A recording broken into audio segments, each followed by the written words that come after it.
Notre rôle maintenant, c'est détecter notre lumière et en profiter au maximum. Et quand on a un plaisir ou un désir, la porte s'ouvre encore plus. Comprenez, c'est quoi la lumière? Lumière, amour. C'est pas important qui tu es, où tu es, comment tu es. Dieu t'aime.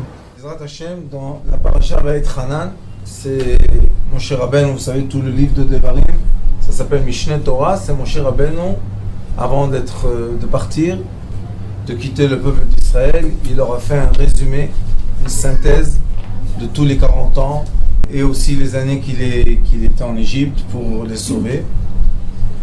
Il est écrit ici comme ça: quand on était au mont Sinaï, on était debout et on s'est rapproché du mont Sinaï. Malgré qu'Akadosh Baruch Hu a dit Agbel et Tar, il lui a dit fais attention que les gens ne s'approchent pas trop. Pourquoi?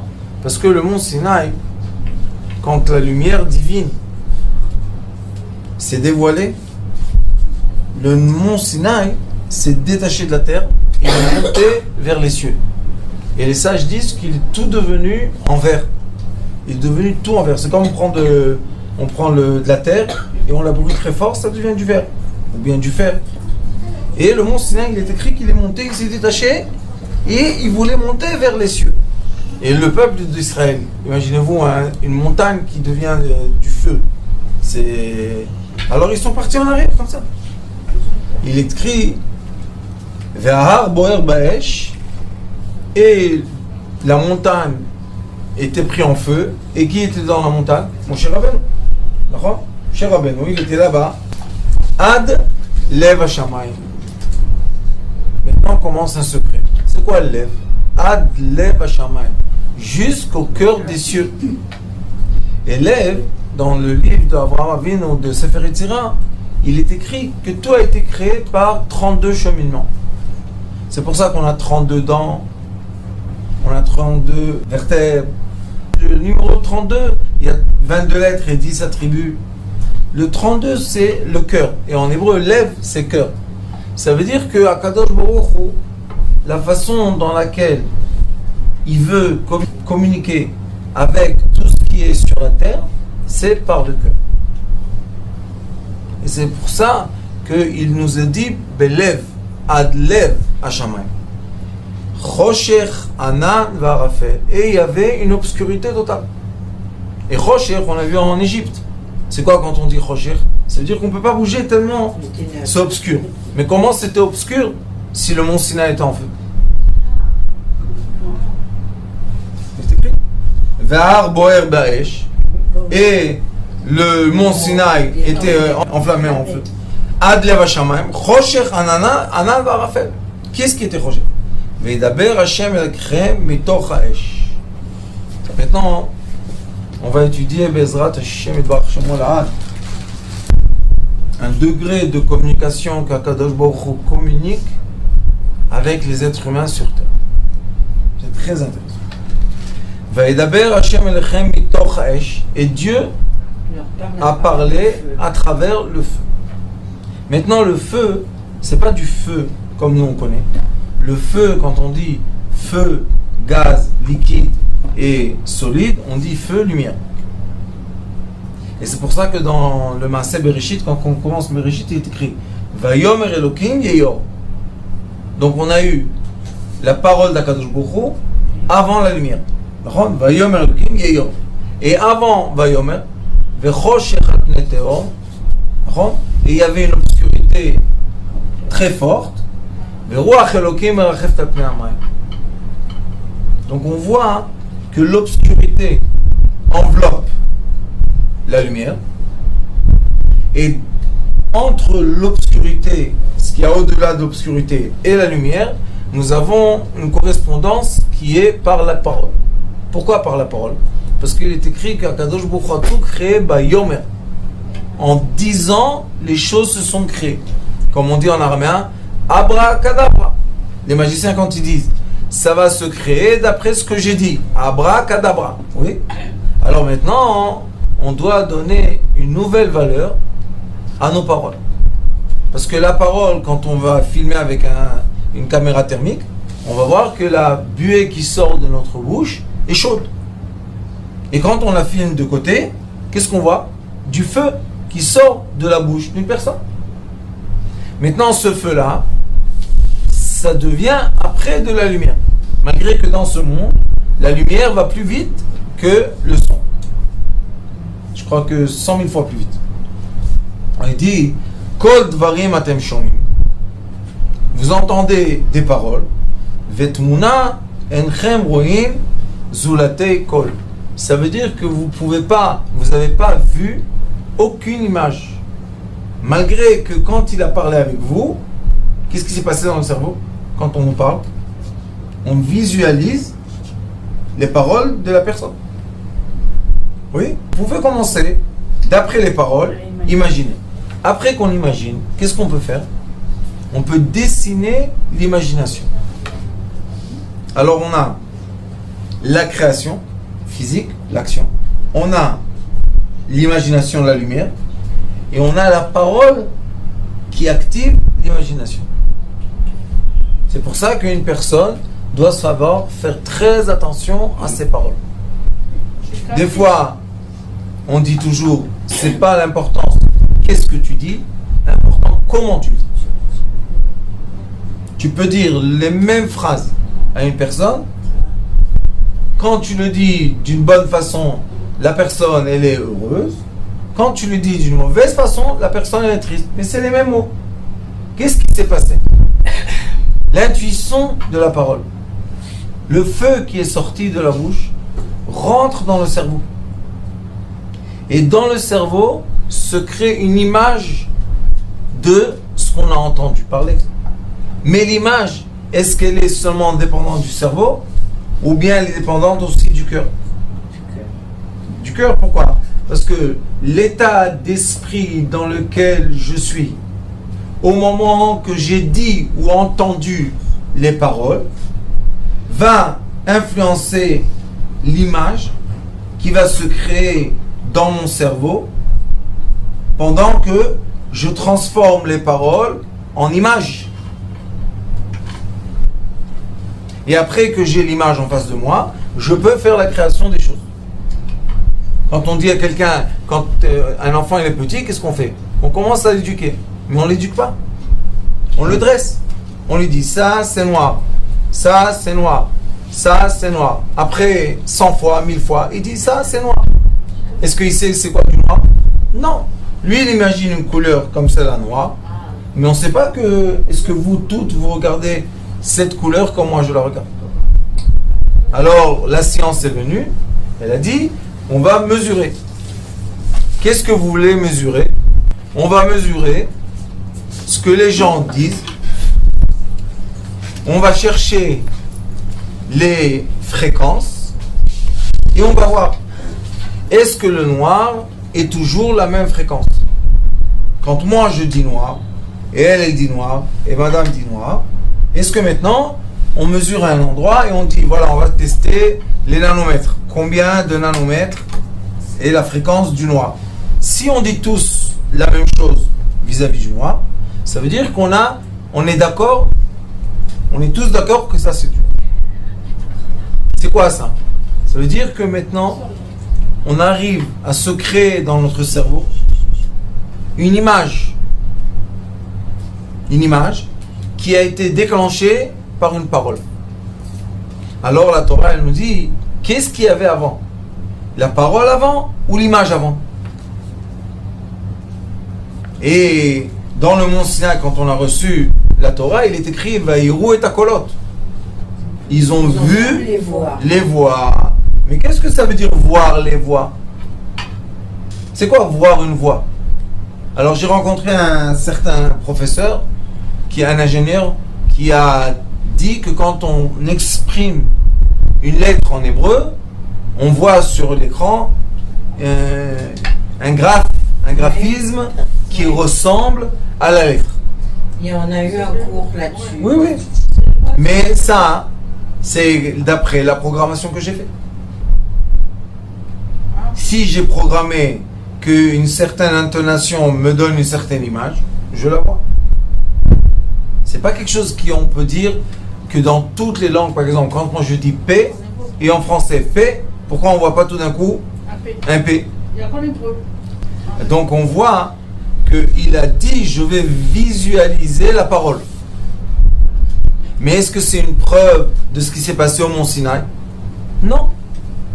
Ce qui s'est passé au mont Sinaï, c'est ce qui est écrit ici, puisqu'il se répète maintenant, mon cher Rabbeinu. Et il dit, voilà qu'est-ce qui s'est passé. Qu'est-ce qui s'est passé? Il dit, Vaïdaber Elokim Hashem Elechem mitoch ha'esh kol dvarim atem shomim.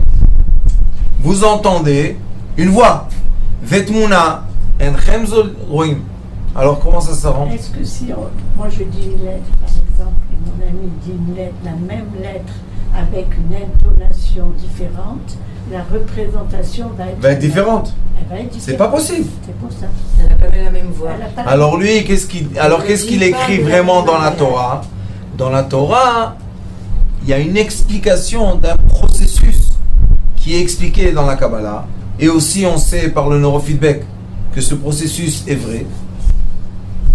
Parce que dans le neurofeedback, on teste les champs électromagnétiques des deux hémisphères.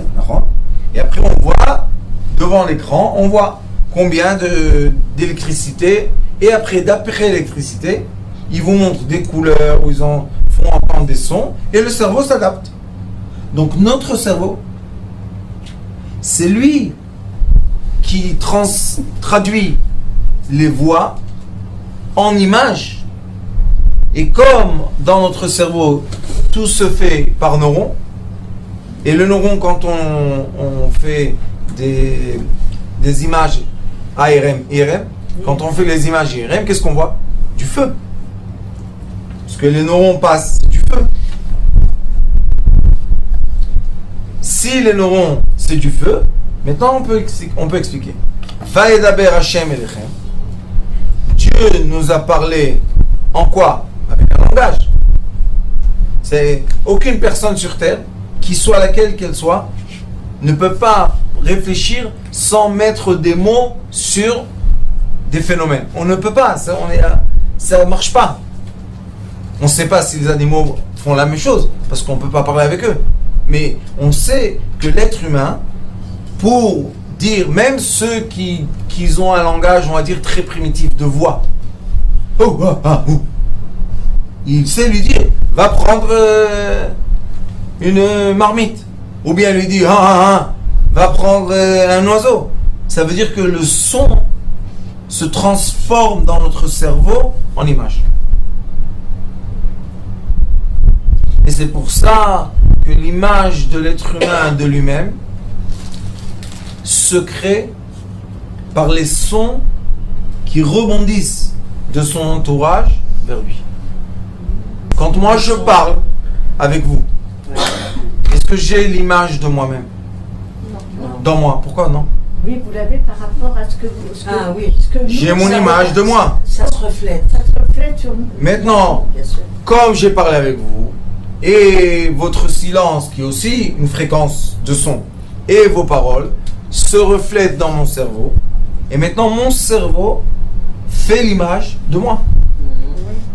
Si les gens pensent que je suis quelqu'un de méchant, la fréquence de leurs paroles, même la fréquence de leur silence, va déclencher dans mon cerveau une carte de neurones,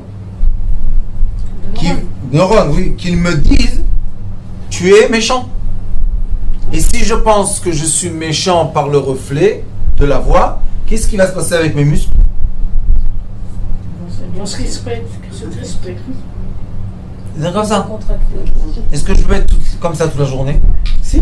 Comme celle de Si je suis tout le temps nerveux, tout le temps anxieux, tout le temps j'ai peur, tout le temps, alors je vais avoir un visage comme ça. D'un autre côté, si les gens me disent tout va bien, il y a la lumière, on est dans le bonheur, on est dans la joie, qu'est-ce qui se passe avec notre visage? Il change. Pourquoi il change? Parce que le cerveau envoie à chaque cellule de notre corps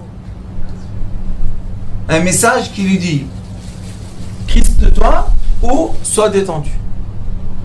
Maintenant, d'après les messages qu'on reçoit, chaque cellule qui constitue nos visages ou notre main ou notre corps se forme d'après quoi? D'après le message du cerveau. Le message du cerveau s'écrit comment? D'après le son qui sort de nous et le son qui revient vers nous. Et comme nous sommes proches, Bezrat Hashem, des Slichot et de Rosh Hashanah, et Rosh Chodesh Elul, on commence le shofar. Maintenant, on va essayer de comprendre qu'est-ce qui s'est passé avec Abraham Avinu, juste d'après ce qu'il dit ici. Mon cher Rabbeinu. Abraham Avinu a eu une épreuve très difficile qui devait égorger son fils et le brûler. C'est ce qui s'est passé sur le mont Moria. Maintenant, Abraham Avinu a entendu une voix. La voix lui a dit: prends ton fils unique, ton fils que tu aimes, Yitzhak, et emmène-le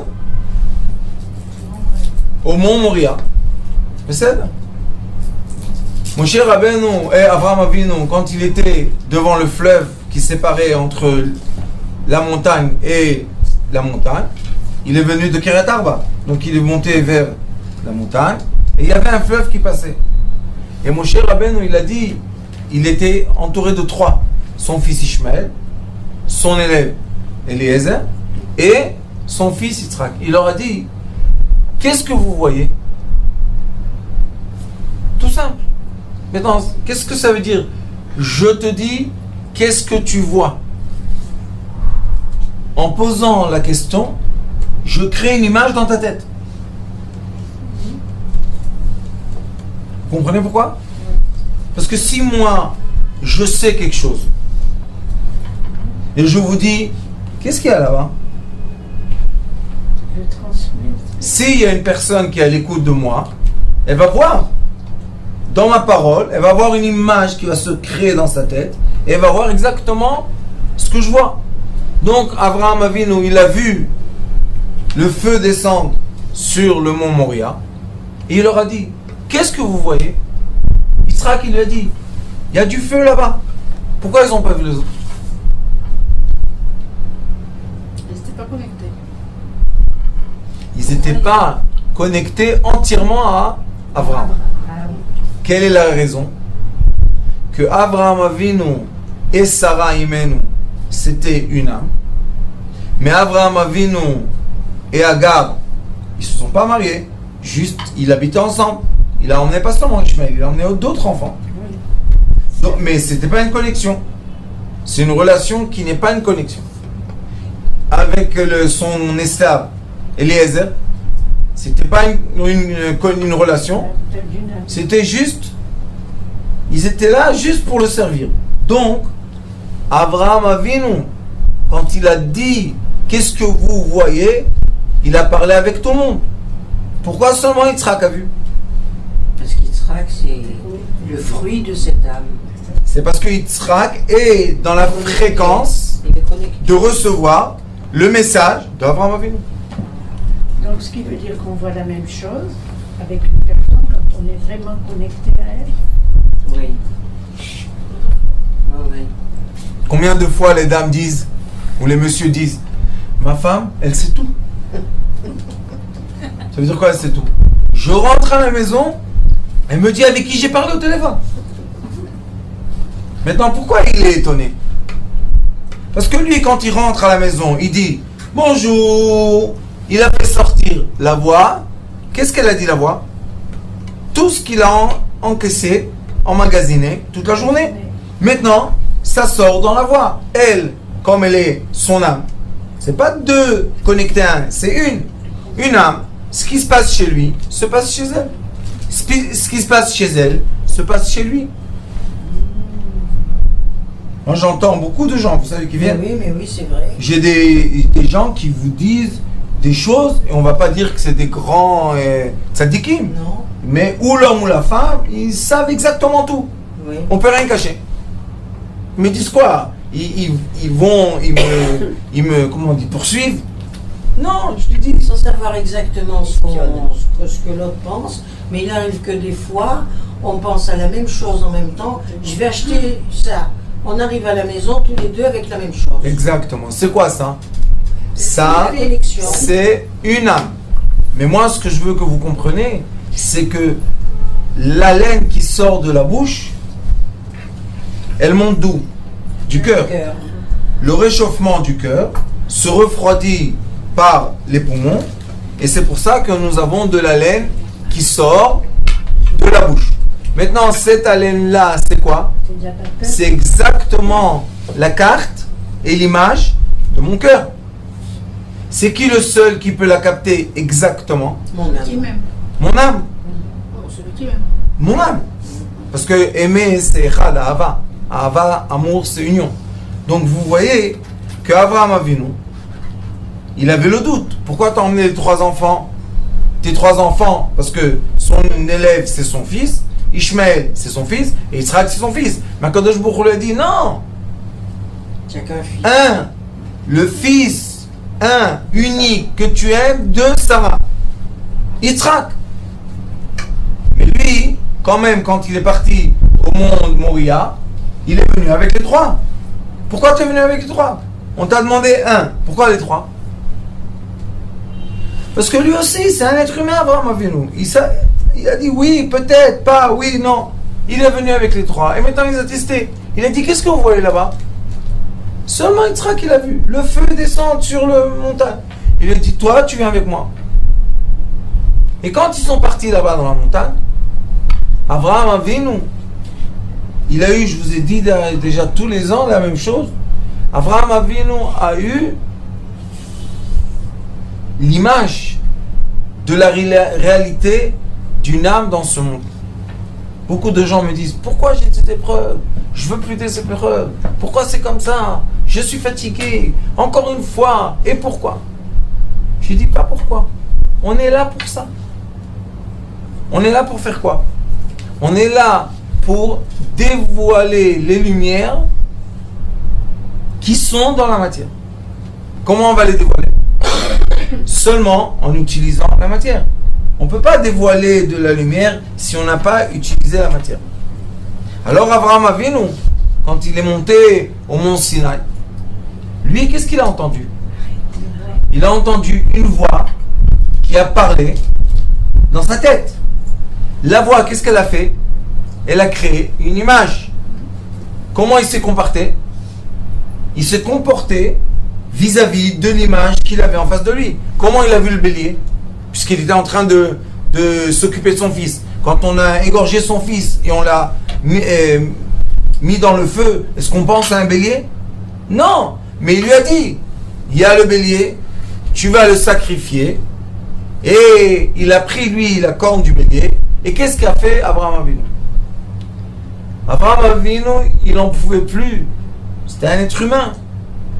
Il avait d'un côté la chaleur qui le brûlait de son cœur d'avoir tué son fils à 37 ans. C'est pas le tuer à 1 an, 37 ans. Il brûlait. D'un autre côté, il voit le feu d'Akadosh Baruch Hu parler avec lui. Maintenant, comment on égalise les choses? Il y a beaucoup de gens qui vivent ça tous les jours. D'un côté, j'ai la Emouna, je crois, je suis confiant avec Akadosh Baruch Hu, mais d'un autre côté, je n'arrive pas à supporter les épreuves que j'ai. Alors, tu es confiant ou tu n'arrives pas à supporter? Je suis les deux. Qu'est-ce qu'il faut faire? Il faut faire sortir le feu du cœur à l'extérieur. Et quand on fait sortir le feu du cœur à l'extérieur, on élève la matière à un degré spirituel. C'est comme la flamme qui prend l'huile et la transforme en lumière. Oui? Alors qu'est-ce qu'il a fait Avraham Avinu? Il a pris le shofar. Le shofar, c'est pas un langage de parole. Oui, non, je t'aime pas. C'est pas un langage de parole. Donc, dans le shofar, qu'est-ce qu'il a dit? Je vais souffler mon cœur. Je vais souffler mon cœur. Ma peine, non. Ma peine, peut-être. Oui, mais je vais la souffler.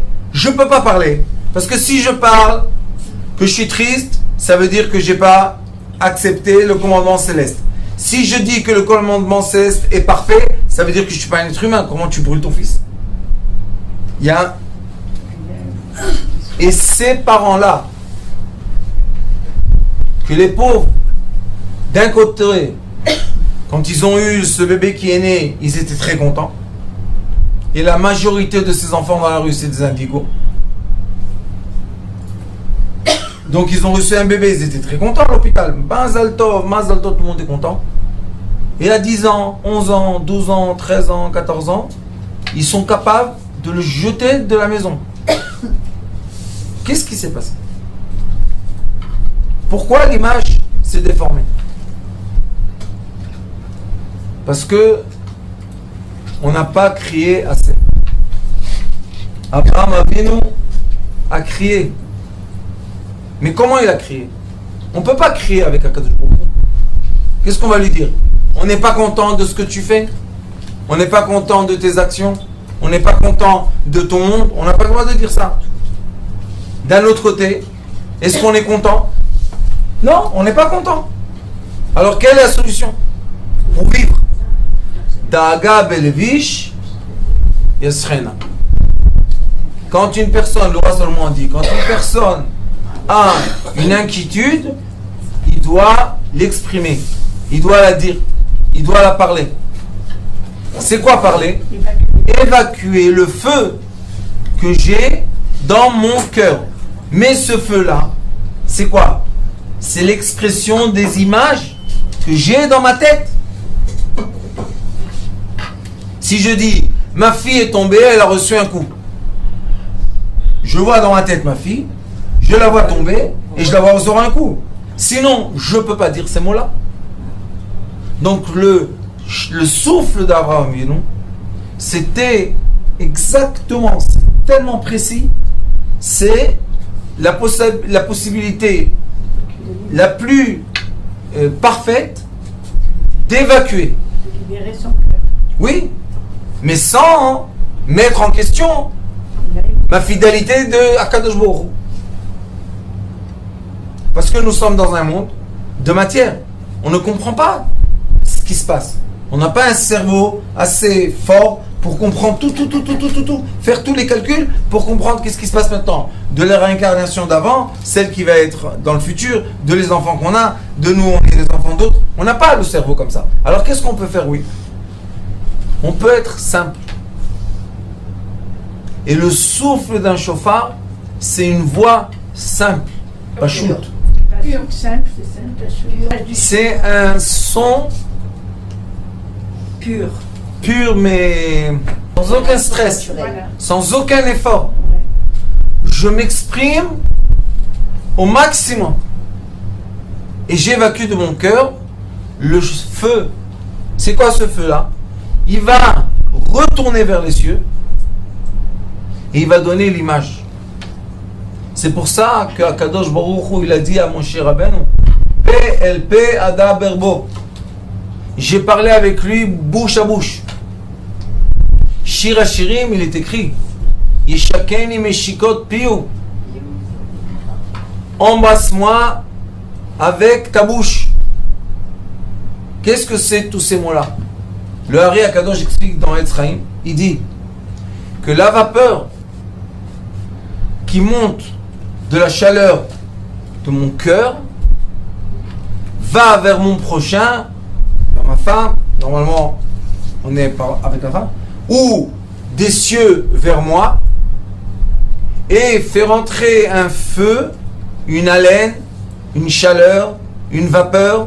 C'est le même effet qui se passe dans notre bouche, mais beaucoup de mots qui disent ça. Et maintenant, quand je vais recevoir cette chaleur, cette vapeur, qu'est-ce qui va se faire? Il va se créer une image dans mon cerveau. Et cette image-là, je pourrais moi maintenant l'exprimer en parole. Donc la vapeur simple ou le feu simple se transforme dans mon cerveau en image qui se transforme en parole. Et c'est pour ça que les sages posent une question. Qu'est-ce qui est plus important? Quelqu'un qui est un prophète ou un sage? Quelle est la différence entre les deux choses? Deux personnes qui reçoivent des messages. Ils disent comme ça. Et le Rambam Akadosh, quand il parle de Halakha de Mashiach, c'est la fin de Yad HaChazakai, Ilchot Melachim, il dit comme ça. Il dit, les prophètes qui ont eu des prophéties du Mashiach, on ne peut pas compter sur leurs paroles pour savoir comment vraiment ça va se passer. Pourquoi? Parce que ce sont des mots qui ont été dits par prophétie. Maintenant, quelle est la différence entre un sage et un prophète? Le prophète, quand il reçoit le message et qu'il le verbalise, lui-même, il n'a pas la traduction de ce qu'il a dit.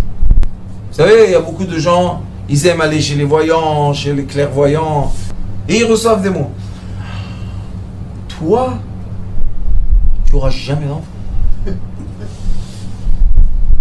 Vous pouvez rigoler, mais la personne, la jeune fille de 25 ans, Elle y croit. si elle a avalé cette vapeur, elle a mis dans son cerveau, C'est sûr qu'elle n'en aura jamais. elle a créé une image, elle a bloqué le Un litérus. blocage.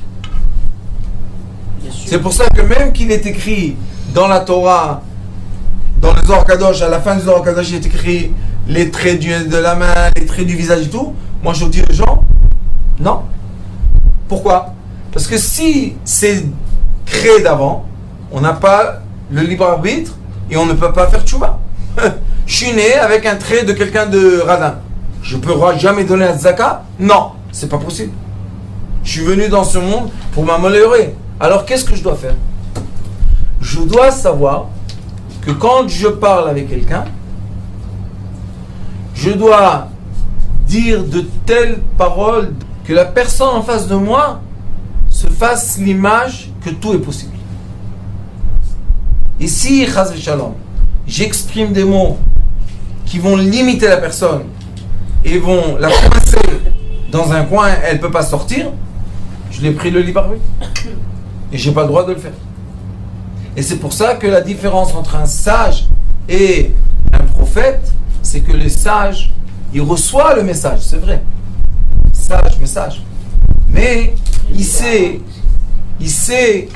dans son cœur le traduire, le mettre en parole et le transmettre à son prochain. Pour que son prochain soit capable de recevoir le message, faire une image qui positive sa vie. Vous savez, des fois, il y a des gens qui m'appellent. Ah, qu'est-ce qu'il y a là-bas? On est à la fin. Voilà. Écris. Je dis, qu'est-ce qu'il y a, mon fils? J'ai besoin vite. Michekel, je vais mourir, je vais me suicider. C'est tout. Tu veux Michekel? Oui. T'inquiète. Va dormir. Quand tu te lèveras, tu auras les 1000 shekels. Qu'est-ce que fait la personne, vous savez? Elle va dormir. Et quand elle se réveille, qu'est-ce qui se passe? Elle a eu les 1000 shekels. C'est moi qui ai fait les 1000 shekels? Non. Les paroles que j'ai dites, s'ils ont été bien acceptés dans la personne, il a créé une image dans sa tête de recevoir 1000 shekels. Maintenant, quand il va dormir, il ne va pas nous déranger à faire passer les ondes. L'image va être transmise dans la tête de quelqu'un autour de lui, qui va venir et va lui donner les 1000 shekels. C'est difficile à comprendre. Un peu. Non, C'est fou. c'est l'image des 1000 shekels qui est difficile à comprendre. L'image que quelqu'un va recevoir le message et va venir lui porter. Ça, c'est Pourquoi? Parce que maintenant, qu'est-ce qu'on a fait? Moi, je lui ai transmis confiance. Lui, quand il va dormir, il va permettre aux neurones de son cerveau qui ont vu l'image de 1000 shekels, puisque je lui ai dit, tu vas les recevoir. Maintenant, eux, qu'est-ce qu'ils font, les neurones? Ils créent un champ électromagnétique. C'est une antenne, la tête. Ils vont envoyer un message de 1000 shekels. Une des personnes proches va capter le message parce qu'elle est proche. Et elle va savoir lui emmener les 1000 shekels. Elle est connectée à lui alors. Oui. Et ça, on le vit dans le quotidien. Et malheureusement, on ne fait même pas attention. De la puissance et du pouvoir que Akadosh Baruch Hu a donné à l'être humain. C'est une puissance et un pouvoir. De quoi? Premièrement, d'être à l'écoute. d'être à l'écoute, ne pas faire du bruit pour rien. Et pas recevoir non plus du bruit pour rien. Je vois des émissions, je vois le truc. À la fin, j'ai tellement de bruit dans la tête que j'arrive pas à entendre la vraie voix qui est mon âme qui parle avec mon corps. Et quand mon âme parle avec mon corps, mon cerveau crée une image. Quand le cerveau crée une image, les neurones vont créer une action. Ou extérieure au corps, ou intérieure au corps. Ça, c'est ce qui s'est passé au mont Sinaï. Les esclaves qui n'avaient même pas la valeur de leur vie, comme on sait qu'ils ont donné leurs enfants à la place des pierres dans les pyramides, qui est affreux, ces gens-là qui étaient moins qu'un être humain sont arrivés devant un phénomène d'attraction de lumière. Toute la montagne est devenue de la lumière. Et maintenant, ils ont reçu des messages dans la tête. Ils ont créé des images, des messages, des images. Quand ils se sont réveillés de ce moment de recevoir la Torah, c'était plus les mêmes. Et à quoi ça ressemble, je vais vous dire. Il y a eu une enquête qui a été faite, une étude qui a été faite à l'université de Tel Aviv par un certain docteur Chitrit, qui a dit, je vous ai raconté, qui a pris le visage des gens dans les prisons qui sont devenus drogués, voyous, voleurs et tout, et leurs frères. Un a eu le libre choix d'étudier, d'évoluer, c'est un frère. Et un a eu le libre choix de vivre avec les animaux, et il a été maltraité, et il a été poussé à être un voyou. Et voilà, maintenant on a deux visages de deux frères différents. Un est devenu juge, et son frère est en prison. Alors il dit, dans l'étude qu'il a fait, qu'est-ce qui s'est passé? Pourquoi deux visages? Pourquoi un, il est bien, il est intelligent, il a eu le mérite d'aller étudier et tout, et un autre a eu aucune chance et aucune opportunité, on lui a fermé toutes les portes, et il est devenu ce qu'il est devenu. Alors il a dit, la seule réponse peut être l'influence de l'environnement. Un, on lui a dit, ah, t'es un voyou, t'es un vaurien, t'es un ta. L'autre, on lui a dit, comme t'es intelligent, comme tu es sage, continue à étudier, bien sûr, hop. Un diminué, un élevé. Et à la fin, on voit le reflet sur le trait du visage d'une personne. Et c'est pour ça qu'il est écrit, Chochmat Adam, Te'er Panav. La sagesse d'une personne illumine son visage. C'est beau ça. Allez, va y qu'on ait cette sagesse. Oui, mais on l'a, parce que le mont Sinaï nous a donné la sagesse qui a dessiné maintenant un nouveau visage qui n'est plus le visage de l'esclave. Et c'est pour ça qu'il est écrit que quand ils mangeaient la manne, tous les matins quand ils sortaient de leur tente, ils voyaient le voisin et disaient, qui tu es? Qui c'est? Manu, qui il est?